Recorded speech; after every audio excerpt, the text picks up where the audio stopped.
Ya vuelta con vuelta. más de Dígalo Usted. Estábamos hablando justamente y tocábamos el punto que nos traía a colación el señor Alberto y preguntaba algo puntual. ¿Cuál será el papel de Venezuela en el ingreso de Mercosur? Porque si bien es cierto que es un mecanismo interesante de integración y sobre todo dentro de lo que es nuestra región, y hacia allá va la tendencia, no solamente en Sudamérica, en Norteamérica, en Europa, en Asia, en diferentes partes del mundo, usted estaba haciendo un balance de los diferentes países que ya conforman este mercado común del sur. Sí, correcto, nos faltaba Uruguay y Paraguay. En este caso, por ejemplo, Paraguay... tocamos ya los monstruos de Sudamérica, Brasil y Argentina. Vamos con los pequeños a ver qué tal nos va con ellos. Si tenemos a Paraguay, tenemos una economía bastante pequeña, pero altamente diversificada. De hecho, Paraguay, por ejemplo, fue uno de los que más, en los últimos 30 años, más creció en Latinoamérica. Paraguay podemos decir que, por ejemplo, tiene la tercera zona franca más grande a nivel mundial. Luego es la de Miami y la de Hong Kong. Mira lo que estamos hablando. Con el caso de Uruguay, bueno, un poquito bastante interesante porque... Disculpa que le interrumpa. Cuando hablamos de diversificado, para que quienes no son entendidos en economía, hablamos de que han podido empezar a abordar la producción en diferentes áreas. Correcto. Es lo que nos está pasando a nosotros. Sectores, por ejemplo, la manufactura ha mostrado un incremento superior al 9% en los últimos 25 años. El sector de la construcción ha sostenido un crecimiento de aproximadamente el 6.5% en los últimos 25 años. Digamos, el compendio de diversas actividades ha crecido un 7.2% en los últimos 30 años, en el caso de Paraguay. Pero ojo, no dependiendo de un solo producto. Que es lo interesante. Es lo interesante. El sector turismo ha crecido bastante, allá es uno de los que más ha crecido, superior al 10%. En el caso, por ejemplo, de Uruguay, Uruguay es un país también bastante pequeño, pero que tiene una gran potencialidad en el área, por ejemplo, de los productos agroalimentarios.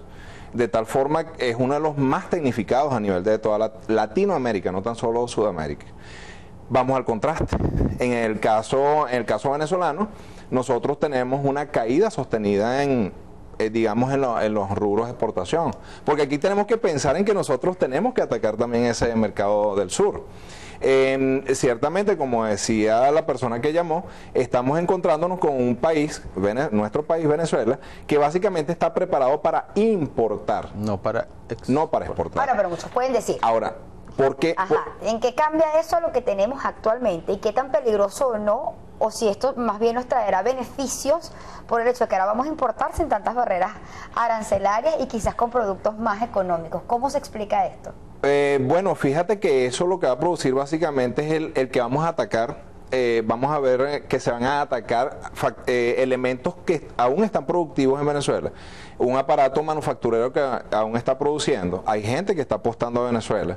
En lo personal tengo clientes que apuestan firmemente a Venezuela, aún con las barreras que mantienen, porque si te pones a ver, las barreras no son tan solo, por ejemplo, Cadivi, no es tan solo las innumerables normativas del CENIAF, sino que también IMSACER, por ejemplo, el establecimiento de una ley orgánica de ciencia y tecnología, una ley orgánica del deporte.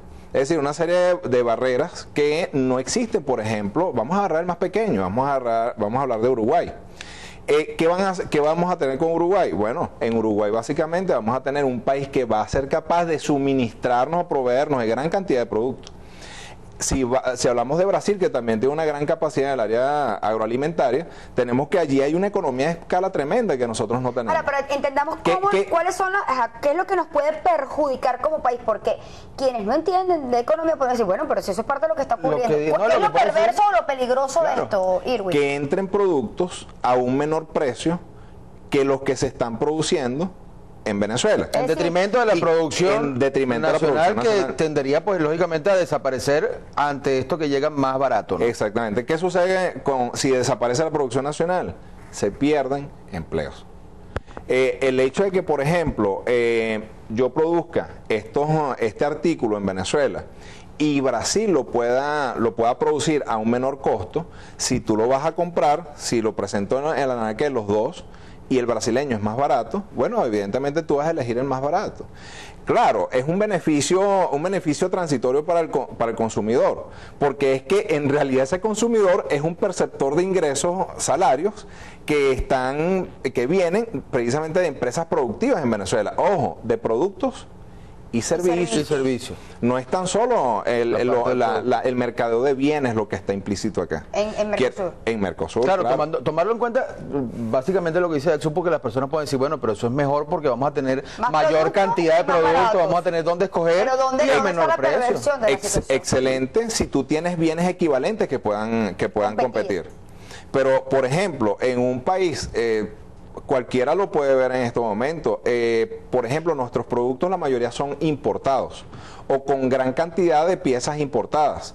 Allí tú ves, Carlos, por ejemplo, el puerto de La Guaira, bastante paralizado.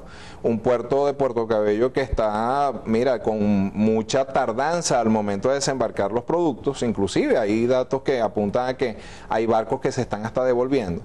Si tú ves la tardanza en la entrega de materiales que inciden que el productor local pueda producir a tiempo, oye, cuando por ejemplo, sin barreras arancelarias, con proveedores locales en Brasil que van a ser muy fuerte, una competencia extremadamente fuerte, porque por ejemplo en Venezuela los productores locales están sometidos a un pago de impuestos de esos bienes o de los bienes necesarios para producir un determinado producto que no tienen. Tengo que hacerte la pregunta a pesar de que pueda estar ya supra contestada. ¿Qué va a poner Venezuela en el mercado común del sur? Lo que te puedo asegurar es que lo que va a colocar es en su mayoría petróleo. Allí acompaño el criterio del señor que se comunicó. Alberto. El señor Alberto. Es que no tenemos otra, Carlos. Si por ejemplo nos paseamos, vamos a colocar servicios en turismo. Mira, con el respeto del sector turismo, que muy bien lo está haciendo y luchando contra muchas cosas, pero no somos un gran competidor en el sector turismo. Es un tema también de infraestructura. Y de infraestructura, por supuesto. Vamos a competir en calzado. Mira, te puedo decir que, bueno, estoy bastante cercano al tema del calzado y no hay una verdadera fortaleza, porque tenemos muchas debilidades provistas precisamente por... Te pongo un ejemplo. Tenemos una camisa de fuerza con la ley Costos y Precios Justos. Tenemos un recién una recién reformada ley orgánica del trabajo de los trabajadores y trabajadoras.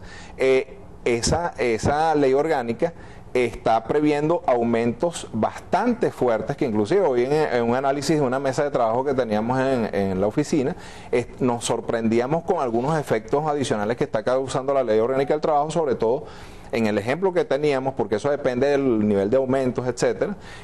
Estamos hablando de que hasta se sextuplica en algunas empresas el efecto de las prestaciones sociales en un año 11, 12 y 13. Ojo, para ese caso específico que estamos viendo. Pues no todas son lineales, pero te estoy hablando, sextuplicar es crecimiento de 6 veces el pasivo prestacional, cosa que no está sucediendo, por ejemplo, en algunos de los países del Mercosur. Es decir, tienen una normativa laboral mucho más clara. Eso por mencionarte un caso. Para cerrar, Irwin, porque ya se nos fue el tiempo prácticamente. Sin ser profeta del desastre o como pueden decir estos economistas que lo único que hacen es decir, o quienes son conocedores de la materia, lo único que hacen es señalar lo negativo solamente por ir en contra de las acciones que pueda emitir el gobierno nacional. En un escenario real como el que tenemos actualmente, en donde tú acabas de señalar que lo único que estamos poniendo, porque es lo que estamos produciendo, es petróleo. ¿Hacia dónde vamos entonces dentro del Mercosur?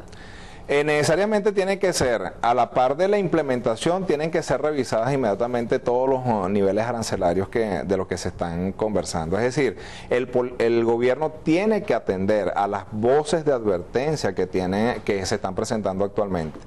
El sector autoparte, mira, nosotros no somos competencia en el sector autoparte frente a gigantes como Brasil y Argentina.